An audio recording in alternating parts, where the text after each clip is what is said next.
Hi everyone, कैसे हैं आप लोग। तो डोनाल्ड ट्रंप और शी जिनपिंग जो चाइना के प्रेसिडेंट हैं उनके बीच में एक समिट हुआ है चाइना में पिछले 3 दिन से।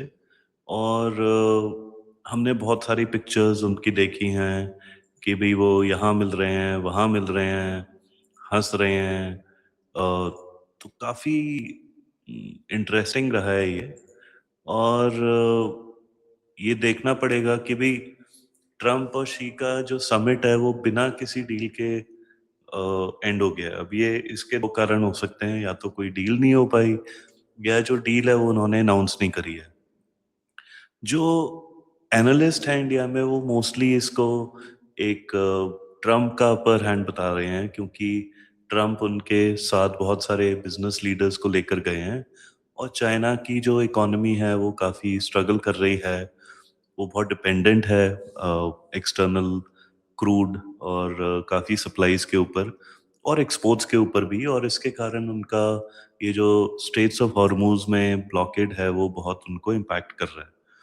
लेकिन डोनाल्ड ट्रंप की तरफ से ये जो पूरा काफिला लेकर गए हैं वो काफ़ी इंटरेस्टिंग सिचुएशन थी, बिकॉज़ वो करीब टॉप 30 बिज़नेस लीडर्स को अपने साथ लेकर गए। और उसमें कि आपके एप्पल के सीईओ थे, उसमें इलॉन मस्क था, उसमें ब्लैक रॉक के सीईओ थे, उसमें माइक्रॉन के सीईओ थे। बहुत सारे इंपॉर्टेंट लोग हैं।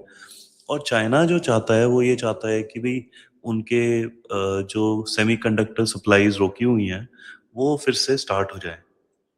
और ये जो है ये बहुत ही क्या कहोगे आप, पिवटल विजिट है। और 1972 में ये हेनरी किसिंजर की विजिट हुई थी, जब यूएस और चाइना के रिलेशंस इंप्रूव हुए थे। और उसी टाइम पे डॉलर का गोल्ड स्टैंडर्ड खत्म करा गया था और सिमिलर सिचुएशन थी इन टर्म्स ऑफ ऑयल ना मिलना। और अब ये हो रहा है। और वो 1972 was 1 year after the Bangladesh liberation. तो एक पैरेलल आपको दिखता है 54 साल बाद कि भाई सिमिलर सिचुएशन है, एक बांग्लादेश में इंस्टेबिलिटी है। और इंडिया ने साल पहले। और अब ये डिटेंट हो रहा है, मतलब एक थॉ हो रहा है बिटवीन चाइना और यूएस। और जो ताइवान को लेके एक्सपेक्टेशंस थे चाइना के वो पूरे होते हुए नहीं दिखे हैं। और इससे चाइना थोड़ा सा परेशान होगा। ये ज़रूर बोलना पड़ेगा कि आप जितना भी क्रिटिसिज्म कर लो डोनाल्ड ट्रंप का, उन्होंने पूरे इस समिट 3 दिन के दौरान उन्होंने कोई ऐसी बात नहीं बोली जो कि आउट ऑफ लाइन थी। उन्होंने ताइवान पे अपना मुंह नहीं खोला और उन्होंने अच्छी-अच्छी बातें करी और बड़ा रिस्पेक्टफुल बिहेव करा। तो मतलब ही कैन डू इट। जब उनका मन करता है तो वो बिहेव कर सकते हैं नॉर्मल इंसान की तरह। और उधर शी जिनपिंग जो कि बहुत प्रेशर में हैं because of economic troubles, political instability. वहाँ पे सुना है कई 3-4 कैंप बन गए हैं। कैंपिंग पहले भी होती थी बट इतनी हो गई है कि कुछ चाइना ऑब्जर्वर्स जो हैं, जो यूट्यूब पे भी आते हैं, उन्होंने कहा है कि जी बीजिंग को चारों तरफ से मिलिट्री के यूनिट्स ने घेरा हुआ है कि कभी भी कू ना हो पाए। और एक साइड पे प्रो शी जिनपिंग फोर्सेस हैं, दूसरे पे एंटी शी जिनपिंग फोर्सेस हैं। तो ये सिचुएशन बड़ी ही अजीब भी है और इंटरेस्टिंग भी है। और हम हमें ये नहीं पता कि भी क्या होगा आगे। लेकिन शी जिनपिंग ने एक बात बोली, थुसीली, मैं वो वर्ड प्रोनाउंस नहीं कर पाऊंगा, थुसीलियाड्स ट्रैप या जो भी है। वो वर्ड दिया ट्रम्प को भी। जो राइजिंग पावर होती है और जो एक फॉलिंग पावर होती है, उसमें एक पीसफुल ट्रांजिशन होना चाहिए। एक अमेरिकन ऑथर ने एक बुक लिखी थी, तो एक हिंट दिया उन्होंने कि भी चाइना राइजिंग पावर है और अमेरिका फॉलिंग पावर है, रिट्रीटिंग पावर है। और डेफिनेटली अमेरिका को चाइना के साथ लड़ाई नहीं करनी चाहिए। और ये भी आपको मानना पड़ेगा कि चाइना ने बहुत मैन्युफैक्चरिंग prowess क्रिएट करा है। उन्होंने पूरा डोमिनेट करा है इंडस्ट्री को with American help and American money. But at the same time ये भी बोलना पड़ेगा कि भई ये जो सक्सेस उन्हें मिली है पूरी की पूरी इकोनॉमिक साइड पे, वो American support, American market, American technology, American capital, American access, American support के बिना हो ही नहीं सकता था। लेकिन जो अमेरिकन्स की एक्सपेक्टेशन थी कि भई ये कंट्री हमारे मतलब एक डेमोक्रेटिक बन जाएगी और नॉर्मल कंट्री बन जाएगी, कम्युनिस्ट नहीं रहेगी। वो सारे एक्सपेक्टेशंस खत्म हो गए और 9 साल पहले जब डोनाल्ड ट्रंप अपने पहले टर्म में पहले साल में थे, तब भी वो यहाँ पे आए थे और उसके जाने के 1 साल बाद उन्होंने ट्रेड वॉर स्टार्ट कर दिया था चाइना के साथ। तो एक्सपेक्टेशंस तो यही बोली जा रही हैं कि भी चाइना ने स्टेटमेंट दिया है कि भी ईरान को न्यूक्लियर वेपन नहीं मिलना चाहिए और दूसरा उन्होंने ये भी कहा है कि भी स्ट्रेट्स ऑफ हॉर्मूज खुलना चाहिए।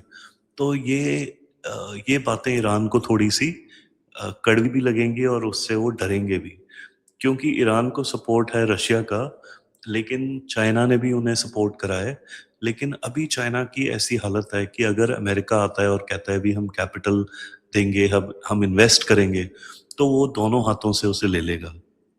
मेरे को जो इन्फॉर्मेशन है पिछले 1.5-2 साल से पूरे बैंकिंग इंडस्ट्री, जो ग्लोबल बैंकिंग इंडस्ट्री है, उसमें ये रिटन डाउन रूल है। अ, अब ध्यान से सुनना ये बात, रिटन डाउन है कि भाई इंडिया और चाइना में इन्वेस्ट नहीं करना है। आपको जाना है ताइवान, साउथ कोरिया और जापान, और इन कंट्रीज में आप इन्वेस्ट करो और इंडिया चाइना से पैसा निकालो। तो ये क्या होता है यहाँ पे, जो ग्लोबल फाइनेंशियल ऑर्गेनाइजेशंस हैं जैसे जेपी मॉर्गन हो गई और जितने बड़े बड़े बैंक्स हैं अमेरिका और यूरोप के, वो ऊपर से जो उन्हें एक इंस्ट्रक्शन मिलता है वो उसी को फॉलो करते हैं। और आपने देखा कि इंडियन मार्केट से उन्होंने करीब 8 टू आई थिंक $12 बिलियन पिछले 6 महीने में ही निकाल लिए हैं। और चाइना में भी 1 रुपया मतलब $1 भी इन्वेस्ट नहीं कर रहे थे वो, और वहाँ पे भी बहुत ही प्रॉब्लम हो रही है। और ये पिछले 1.5-2 साल से तो चल ही रहा है, उसके पहले भी चल रहा था, स्पेशली चाइना के साथ। अब इंडिया के साथ भी उन्होंने कर दिया, क्योंकि अमेरिकन ने तो आके यहाँ पे बोल दिया था कि भाई हम आपको आपका राइस सपोर्ट नहीं करेंगे जैसे हमने चाइना का करा था। लेकिन वही एडमिनिस्ट्रेशन अब पूरे अपने तामझाम लेके चाइना गया है और उन्हें कह रहा है कि भाई हम आपको सपोर्ट करेंगे, आप बेसिकली अपना जो पोस्चर है वो चेंज करिए, और जो सप्लाईज हैं जैसे रेयर अर्थ और ये ऑल ऑफ दीज थिंग्स, इस पे आप हमारे सप्लाईज मत रोकिए। आप ईरान के ऊपर से अपना हाथ थोड़ा पीछे खींच लीजिए। ये छोटे से डिमांड्स हैं अमेरिका के, और इसमें चाइना को मानने में कोई प्रॉब्लम नहीं होगी।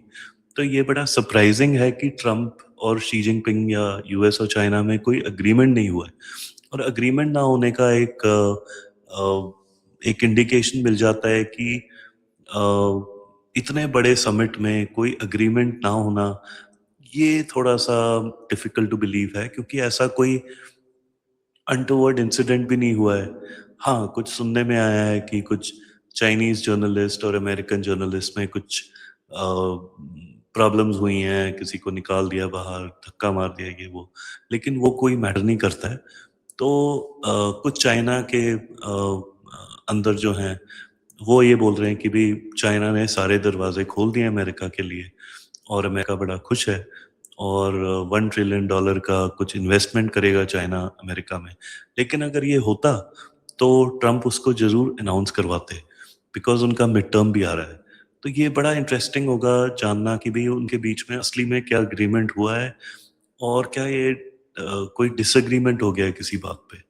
बिकॉज ये तो मैं नहीं मान सकता कि भी उनके बीच कोई एग्रीमेंट ही नहीं हुआ। इतने सारे पॉइंट्स होते हैं, they could have agreed on 5 out of 20 points, तो अनाउंस नहीं करा गया है इसका मतलब, और कुछ चीज़ों के ऊपर उनका एग्रीमेंट ही नहीं है।